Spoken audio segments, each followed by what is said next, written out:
You're listening to the Slaying Self-Doubt podcast with Coach Felicia, where we empower Black women to overcome their doubts, fears, and insecurities in order to give birth to their God-given purpose. Join me and sometimes some of my friends on our journey as we remind you that you are not alone. I'm Felicia Wallace, and together we will find our fears and slay them.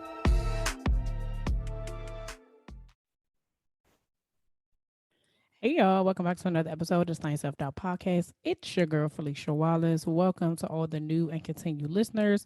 No matter how you found me, whether it was by way of a solo episode, guest episode, or you found me on the Googles, I'm grateful that you are here and that you continue to listen.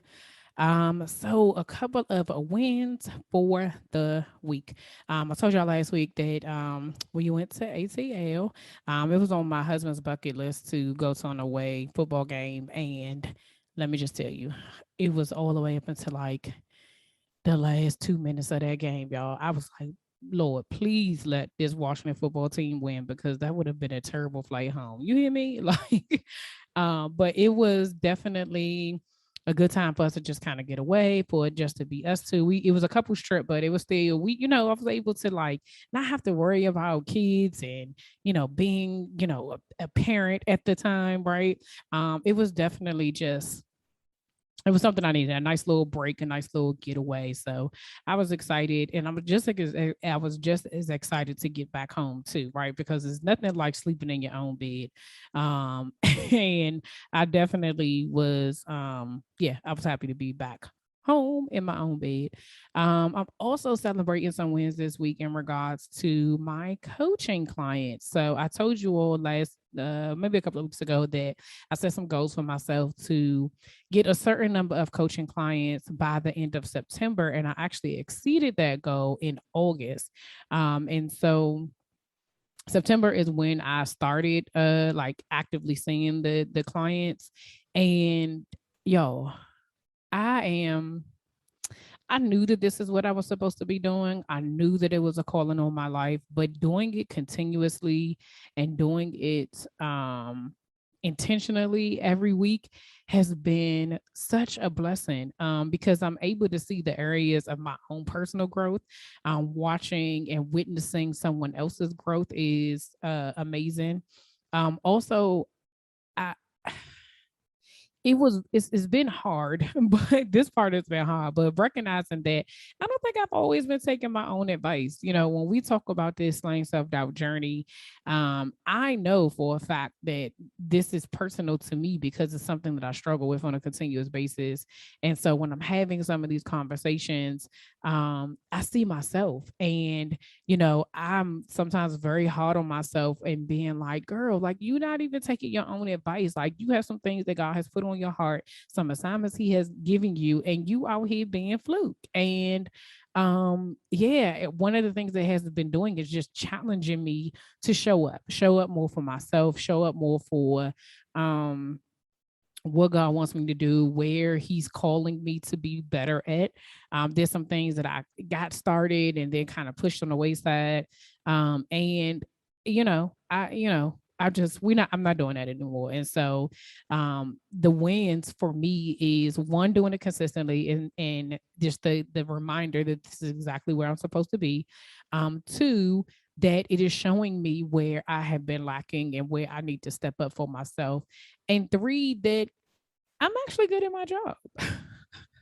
I think sometimes we get so well, for me anyway, sometimes I am doing it because I'm like, okay, this person hired me to do this and all of those things.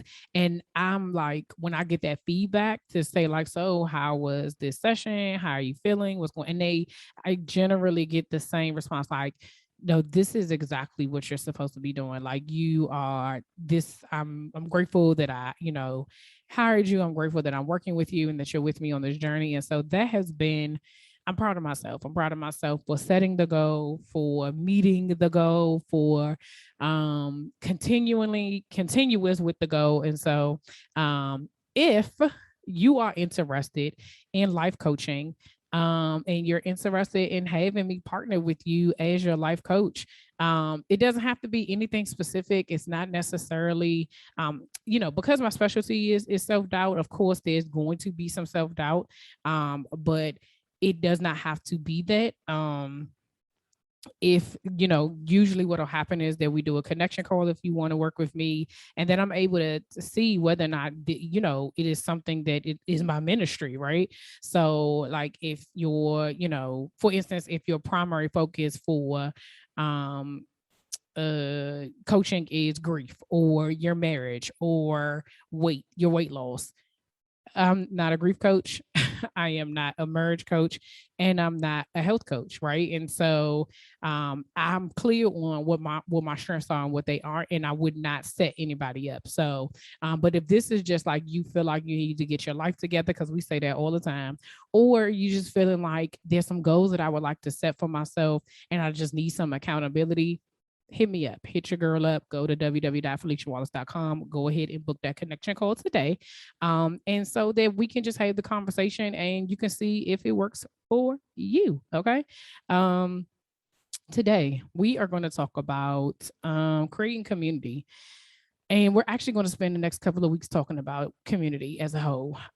So when God gave me slaying self-doubt, I was unsure what he wanted to do what he wanted me to do with it. If you've been listening to the show long enough, you will know that um, I first started really this journey was through small group. And I can't even remember the name of the group before, but God gave me slaying self-doubt, and I immediately transitioned my small groups into slaying self-doubt small groups. That's what they were called.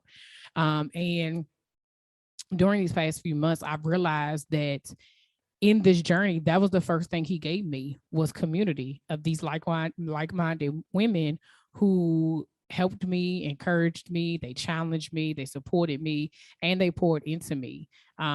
He gave me he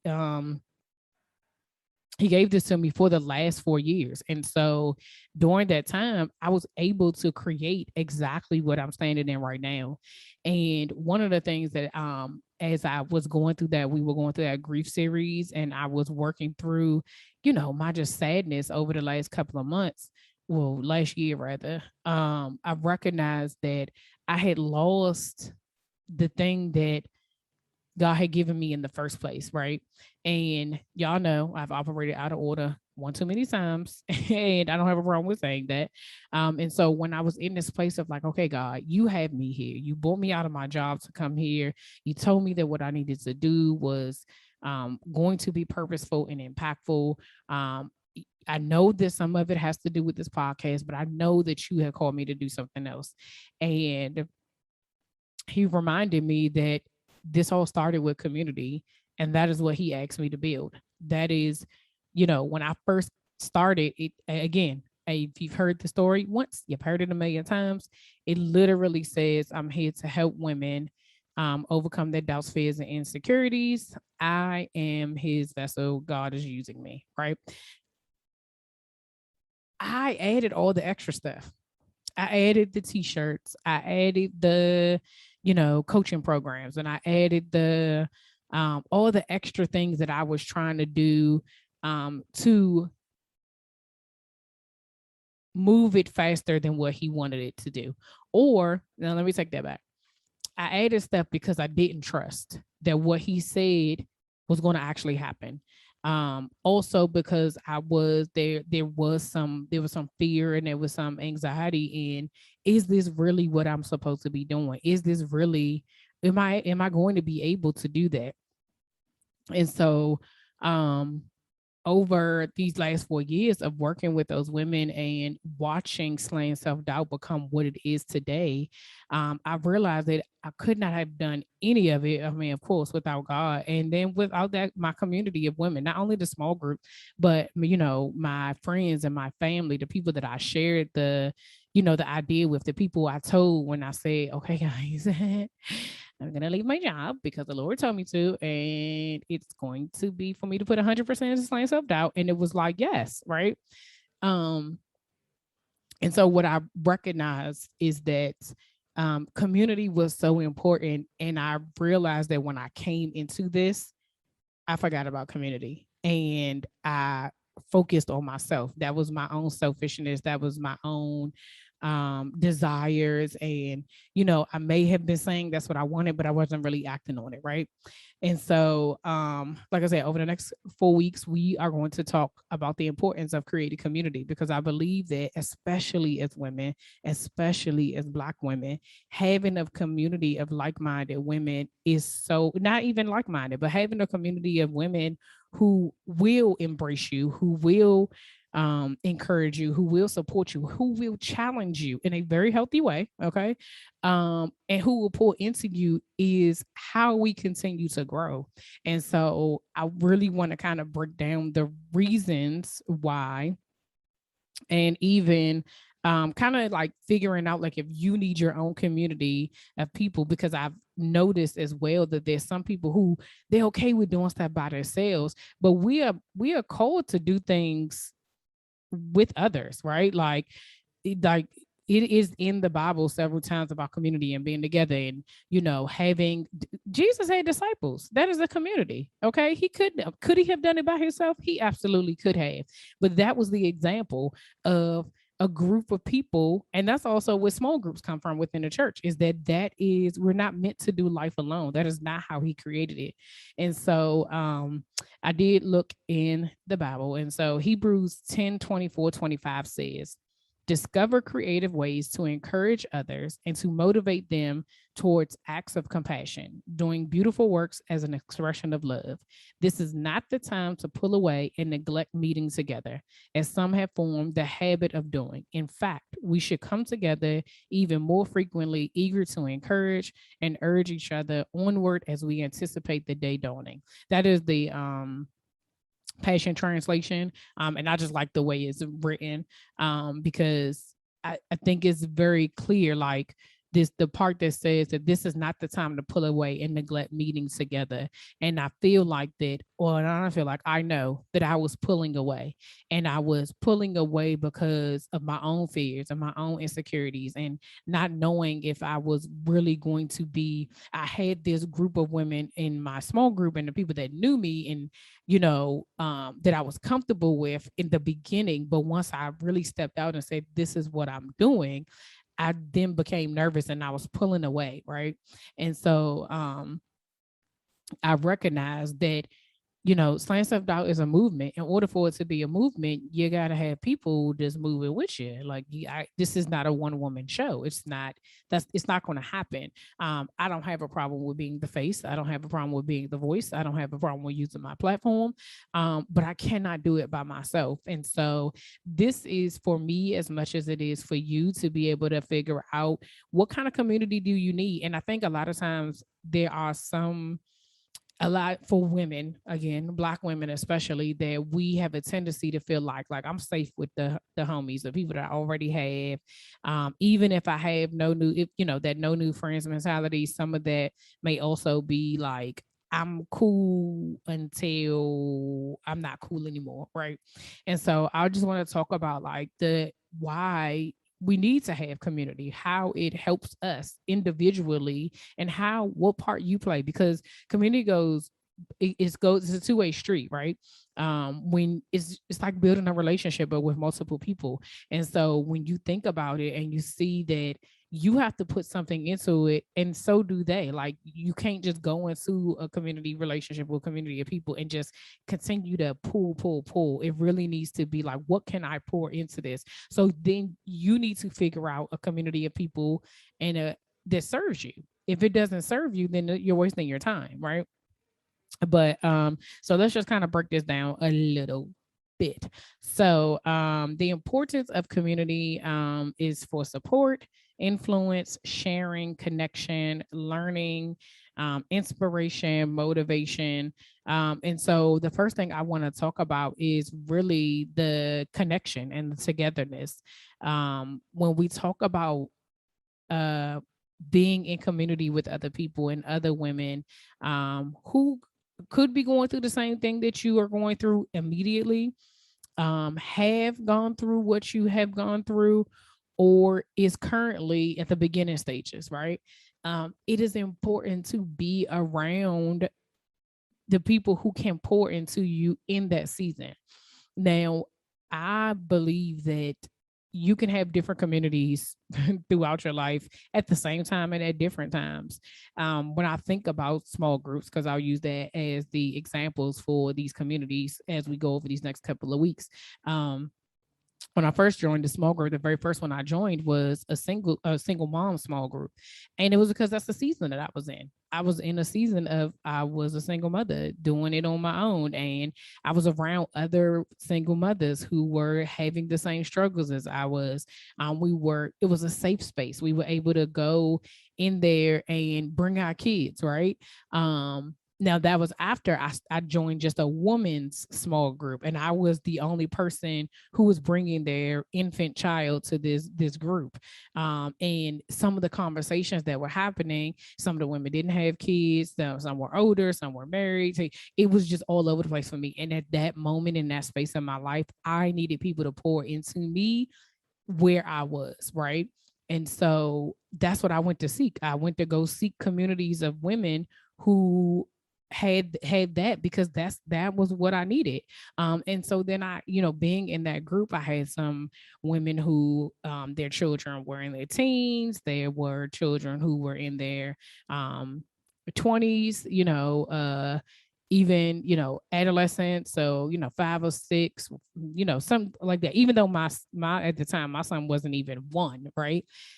It was literally a space where I could be able to be like, okay, well, this we going through this together, both our kids in Pampers, and we're at the beginning of this, but this woman gives me hope. Her child is 7, and I see she's able to tell me what's happened over the last 7 years, and this one, her child is 17, and she's able to show me. And so what it helped for me is that it allowed me to feel connected to other people, despite the fact that I felt alone, despite the fact that I felt like I was the only person going through this. I was in a community of women who showed me that you're not by yourself, right? And so even in this scripture where they say, discovering creative ways to encourage each other and motivate them towards acts of compassion. We would do things that we could share what we were going through, and those women would pour into me, and I watched them pour into other women, and I was able to do the same, because my experience, even though the circumstances were the same, like, yes, we were all single mothers, but our stories were not the same. We did not have everything didn't happen the same way for us in order for us to get to that place, right? And so it was just a great place for me to be at. It was exactly what I needed at the time. And then when it no longer served me, I was able to move on to the next thing, right?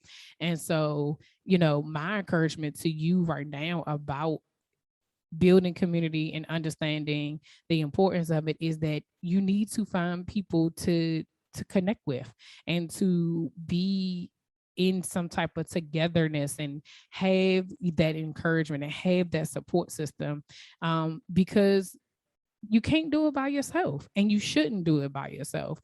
Even over the last month, when we were talking about grief, and the fact that I told y'all I was doing it by myself, even though there were people around me every single day, I was in my sadness by myself. And it wasn't until I opened my mouth enough to be able to tell the truth, to be able to say that I'm sad and this is what's going on, that I found another community.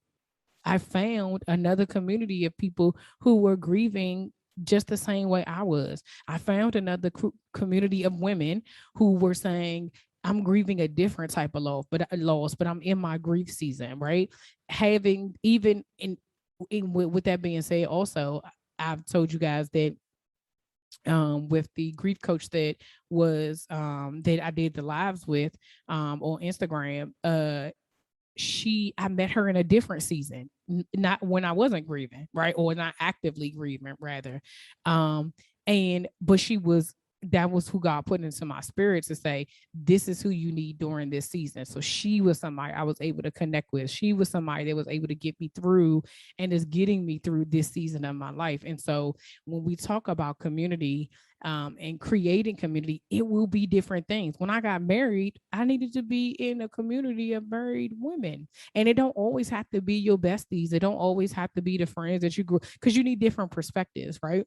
And so when I got married, I got around a lot, married women, and they were outside of my comfort zone because I wanted to know what it was like. What is it? What does it mean to be a wife? What does it mean to be a godly wife? What does that look like? How should I show up? What should be different about me? Like, I wanted to challenge myself in those areas. I told y'all when I became I think we talked about this before, when I really went into coaching and I needed to get some coaching friends, and that's a community. When I went into entrepreneurship, I needed to get entrepreneurship friends. That's a community. And so I want you to, so the takeaways for today is that I need you to recognize, what do you need? Where are you lacking in your life that you do not have a support system around you, that you don't have people who are in the same season as you are. They may not be going through the same thing, but they're in the same season as you are,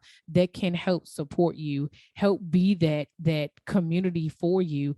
And remember that you have to give as much as you take. That is the biggest thing, because that's the worst feeling, for you to be in a situation where, like, you have people who are just taking from you, and you feel drained. I can speak from experience of being in other groups and other communities, where I would feel like a person, like, they show up all the time, or they always on these calls, or whatever the case may be, and they not sharing. Sometimes you don't know what people's stories are, but it can feel like you're just overly communicating, right?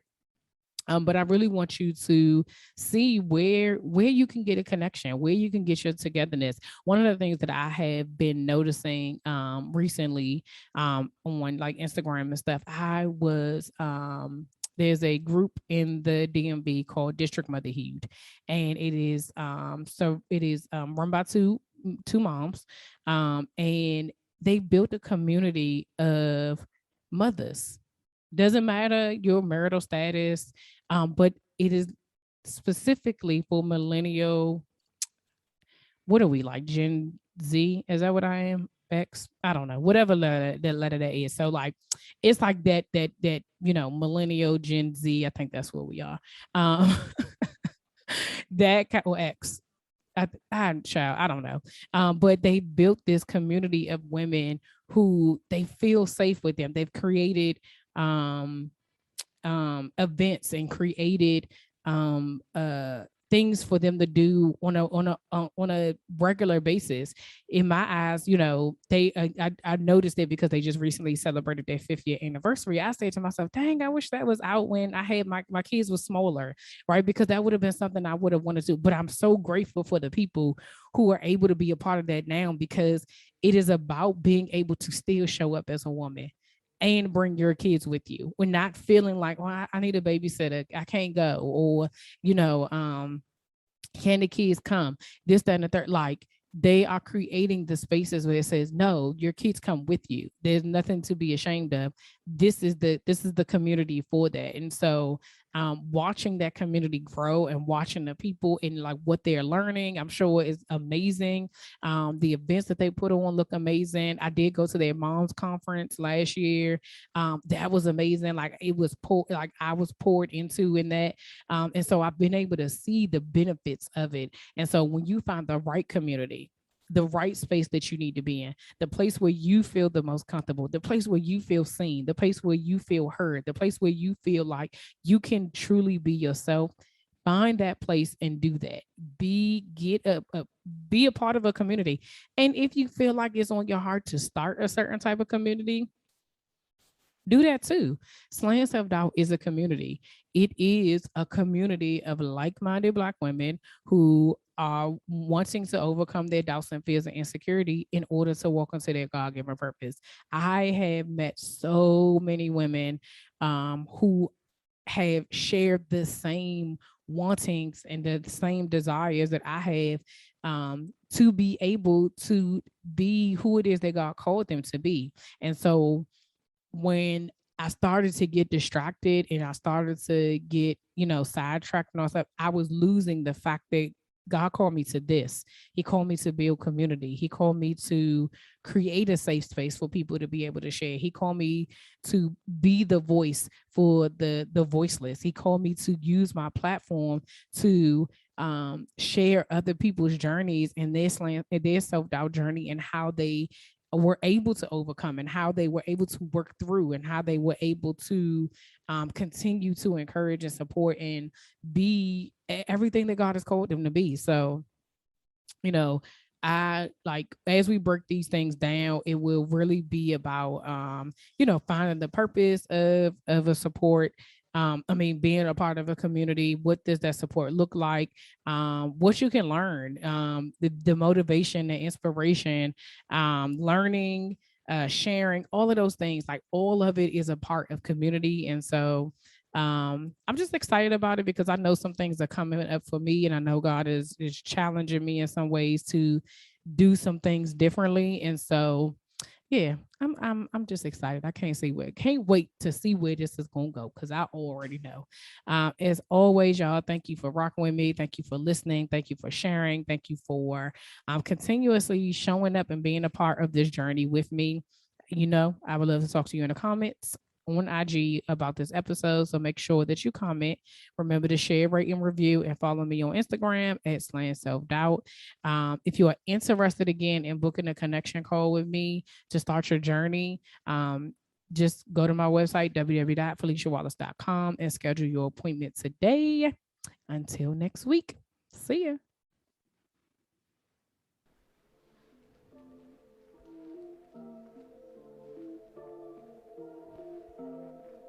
All right, y'all, that's all for this week. Thanks for listening, and don't forget to share, subscribe, rate, and review. Remember to head over to Facebook and Instagram and follow me at Slaying Self Doubt. Oh, wait, don't forget, go to my YouTube channel and watch this episode, and remember to press the subscribe button. Until next week, see ya.